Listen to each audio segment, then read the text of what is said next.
Good morning my dear students.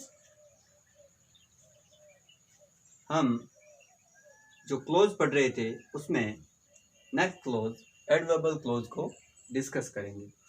Adverbial clause से पहले जो हम सबऑर्डिनेट क्लोज के, जैसा कि ये एडवर्बल क्लोज सबऑर्डिनेट क्लोज का पार्ट है, सबऑर्डिनेट क्लोज के जो भेद में से इसका अध्ययन करते हैं, इससे पहले हमने नाउन क्लोज और एडजेक्टिवल क्लोज को डिस्कस किया था। एडवर्बल क्लोज के वाक्य में, अर्थात ये एडवर्ब क्लोज है, ये वाक्य में एडवर्ब का काम करता है। एडवर्ब जिसे हम हिंदी में क्रिया विशेषण के नाम से जानते हैं, और प्रिंसिपल क्लोज में व्यवहार किए गए एडजेक्टिव एडवर्ब या वर्ब की विशेषता बताता है, उसे स्पेसिफाई करता है। कभी कभी ये पूरे क्लोज की भी विशेषता बताता है। तो हम इन्हें विभिन्न प्रकार के सेंटेंसेस के माध्यम से इन्हें डिस्कस करेंगे। तो पहला जो हम एडवर्ब क्लोज के रूप में पहले जो हम सेंटेंस को ले रहे हैं, पहला सेंटेंस है I learn a lot of things while I was at school. While से सेंटेंस की शुरुआत है। While I was at school, I learned a lot of things while I was at school. इस सेंटेंस में जो subordinate close जो while से शुरू हो रहा है, ये टाइम को शो कर रहा है। किसको शो कर रहा है? टाइम को शो कर रहा है। I learned a lot of things, मैंने बहुत सारी चीजें सीखी जब मैं स्कूल था। While I was at school, तो ये टाइम को शो कर रहा है, टाइम को बता रहा है। अतः इस एडवर्ब को हम एडवर्बल क्लोज ऑफ टाइम के नाम से हम इसे सीखेंगे। ये कौन सा क्लोज है? Adverbial clause of time. ये जो सबऑर्डिनेट क्लोज है while I was at school, ये एडवर्बल क्लोज ऑफ टाइम है, क्योंकि ये क्या बता रहा है? I learned a lot of things. I learned a lot of things while I was at school. जब मैं स्कूल था तो मैंने खूब सारी चीजें सीखी, या खूब सारी चीजें मैंने सीखी जब मैं स्कूल में था। तो ये एडवर्बल ऑफ टाइम है। सेंटेंस में while I was at school एक प्रकार का सबऑर्डिनेट क्लोज है, एक प्रकार का सबऑर्डिनेट क्लोज है। सबऑर्डिनेट क्लोज में कौन सा क्लोज है? सबऑर्डिनेट क्लोज में एडवर्बल क्लोज है, और एडवर्बल क्लोज में कौन सा क्लोज है? Adverbial clause of time. Adverbial clause of time. तो हमने पहले वाले सेंटेंस को सीखा कि I learn a lot of things while I was at school. इस सेंटेंस में I learn a lot of things, ये प्रिंसिपल क्लोज है या मेन क्लोज है। While I was at school, ये सबऑर्डिनेट क्लोज है, और while I was at school subordinate clause में एडवर्बल क्लोज है, और एडवर्बल क्लोज में एडवर्बल क्लोज ऑफ टाइम है। एडवर्बल क्लोज ऑफ टाइम है। तो एडवर्बल क्लोज ऑफ टाइम सामान्यतः सबऑर्डिनेट कंजक्शन से आरंभ होते हैं, और खूब सारे सबऑर्डिनेट कंजक्शन इसमें यूज होते हैं, जैसा कि when, while, after, as, before, since, till, until, whenever, as long as, then, as soon as.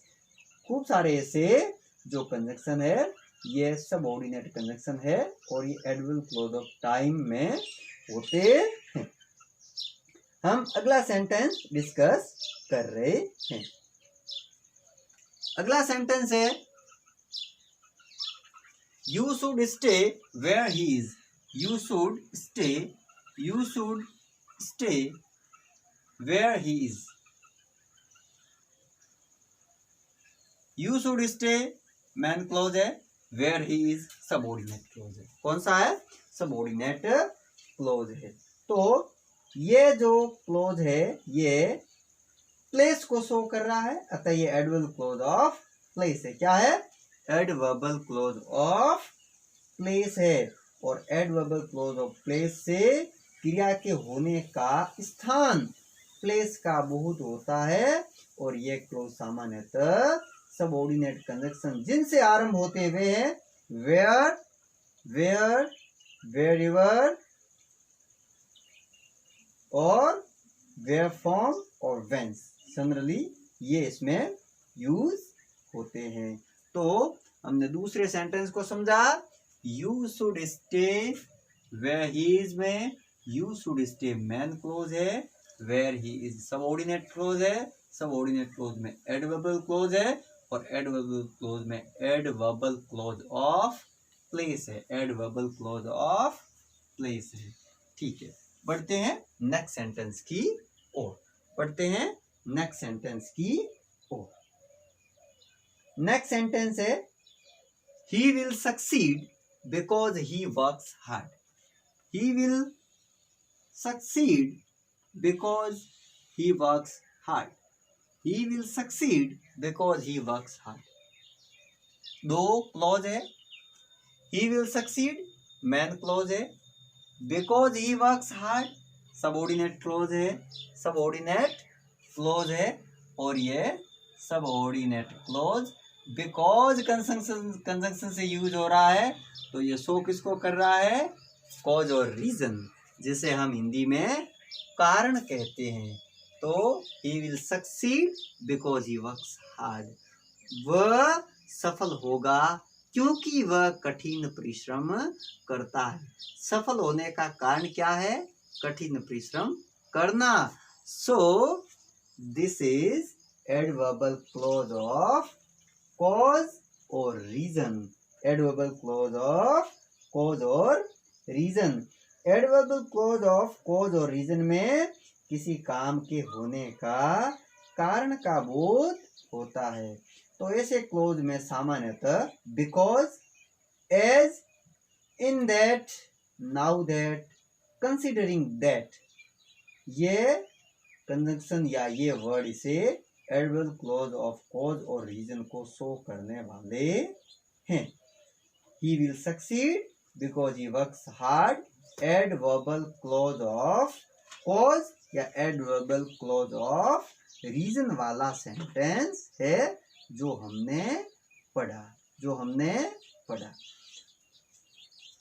Next sentence की ओर बढ़ते हैं, नेक्स्ट सेंटेंस की ओर बढ़ते हैं। नेक्स्ट सेंटेंस जो है sentence number 4, I shall go if he asks me, I shall go if he asks me, I shall go if he asks me वाले sentence में हम इसे इन क्लॉजेस को समझते हैं। आई shall go if he ask me में पहला जो इस सेंटेंस का क्लोज है I shall go man clause है, इफ ही आस्क मी ये एडवर्बल क्लोज है, अर्थात मैन क्लोज सबऑर्डिनेट क्लोज और सबऑर्डिनेट क्लोज में कौन सा है, एडवर्बल क्लोज है। कौन सा है, सबऑर्डिनेट क्लोज में एडवर्बल क्लोज है और एडवर्बल क्लोज में कौन सा है, कंडीशन दे रखी इफ। सो ये adverbial clause of condition, adverbial clause of condition, adverbial clause of condition, sorry adverbial clause of condition है ये, SCC है। I shall go if he asks me, adverbial clause of condition. अगर वो मुझे कहेगा या यदि वो मुझे कहेगा तो मैं जाऊंगा, कंडीशन है, कंडीशन है, एडवर्बल क्लॉज ऑफ कंडीशन है कि, और ऐसे एडवर्बल क्लॉज सामान्यतः इफ से, अनलेस से, सपोजिंग से, प्रोवाइडेड से और इन केस कई बार हम सेंटेंस को यूज करते हैं। और एक होता है ऑन कंडीशन दैट, तो ये एडवर्बल क्लॉज ऑफ कंडीशन वाले सेंटेंस होते हैं, एडवर्बल क्लॉज ऑफ कंडीशन वाले सेंटेंस होते हैं क्योंकि इसमें कंडीशन है। If he asks me, this is a condition. So This is the adverbial clause of condition. Adverbial clause of condition. Next sentence is sentence number 5. She is as wise as she is beautiful. She is as wise as she is beautiful. Sentence में comparison है, तुलना की गई है. She is as wise as she is beautiful. और adverbial clause of comparison से हमेशा तुलना या कंपैरिजन का बोध होता है. तो ये कौन सा क्लोज है? Adverbial clause of comparison.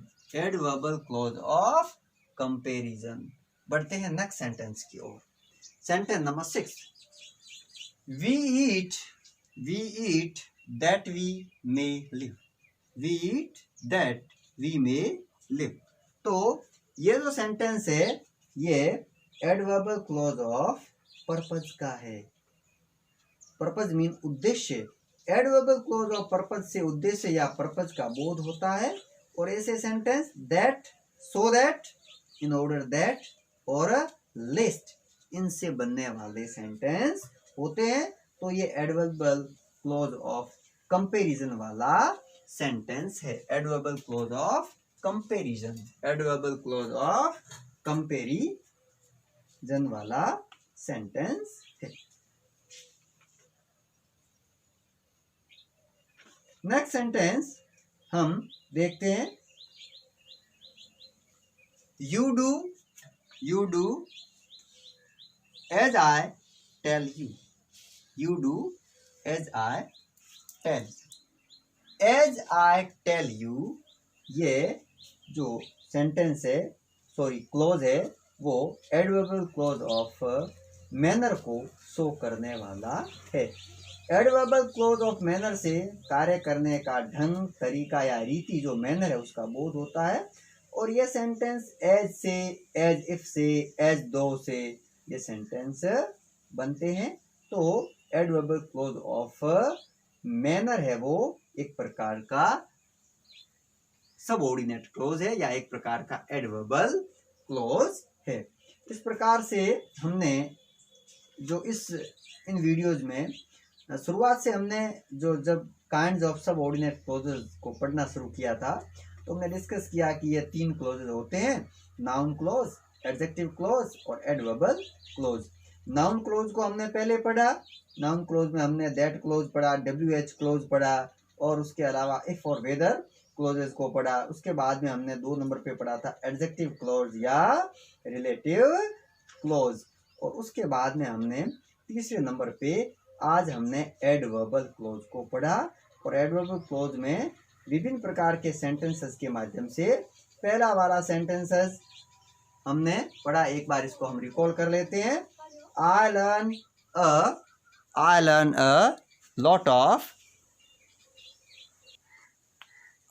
a lot of things while I was at school. I learned a lot of things while I was at school. तो ये sentence adverbial clause of time को शो करने वाला है. Second sentence हमने पढ़ा you should stay where he is. तो ये एडवर्बल क्लोज ऑफ प्लेस को शो करने वाला सेंटेंस है. और थर्ड सेंटेंस हमने पढ़ा he will succeed because he works hard. तो ये एडवर्बल क्लोज ऑफ कॉज और रीजन को शो करने वाला सेंटेंस है. नेक्स्ट सेंटेंस हमने पढ़ा आई shall go if he ask me. ये एडवर्बल क्लोज ऑफ कंडीशन है. इसके बाद में अगला सेंटेंस हमने पढ़ा she is as wise as she is beautiful. ये एडवर्बल क्लोज ऑफ कंपैरिजन है. और इसके बाद में हमने पढ़ा we eat that we may live. तो ये एडवर्बल क्लोज ऑफ पर्पज है. और नेक्स्ट पढ़ा था हमने you do as I tell you. ये एडवर्बल क्लोज ऑफ मैनर है. तो इस प्रकार से हमने सारे सबऑर्डिनेट क्लोज को 1 बाय 1 करके डिस्कस किया था. कल हम कुछ विभिन्न प्रकार के हम सेंटेंसेस को इसके डिस्कस करेंगे और हमारे इस क्लोज के टॉपिक को पूरा करेंगे. तो आप इन वीडियोज़ को रेगुलर देखते रहे और इन हमारी बुक में जो एक्सरसाइज है उसे आप साथ साथ में सॉल्व करते रहे ताकि आपके कॉन्सेप्ट अच्छे से क्लियर हो सके। मैं आशा करता हूँ कि आपको ये टॉपिक ग्रामर के अच्छी तरीके से समझ में आ रहे होंगे और आप इनकी एक्सरसाइज घर पर करते होंगे, ताकि आप समय का सदुपयोग करके अपनी ग्रामर को अच्छा और स्ट्रॉन्ग कर सके। मेरे साथ बने रहिए। Thank you.